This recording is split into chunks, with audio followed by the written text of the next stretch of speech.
செக்ஷனுக்கு வந்துட்டோம் பாருங்க. எல்லாம் என் சைஸ்க்கு இருக்குமா? எவ்வளோமா?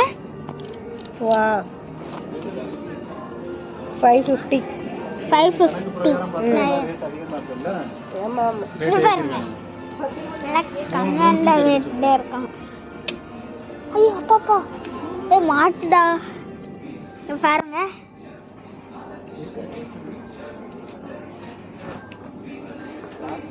பாருங்க நடுத்துல இருக்கிற இதுலாம். அம்மா இங்க வா. அப்பா மில்ட்ரிப்பா இது வேணும்ப்பா மில்ட்ரி ட்ரெஸ்ஸு. அப்பா இங்கே காமிப்பா லேடிஸ் ட்ரெஸ் அவன் எத்துக்கணும் இது போட்டுக்கோ. இங்கே பாருங்க நல்லா இருக்கு இந்த சைஸ் தான் நல்லா இருக்கு. 599.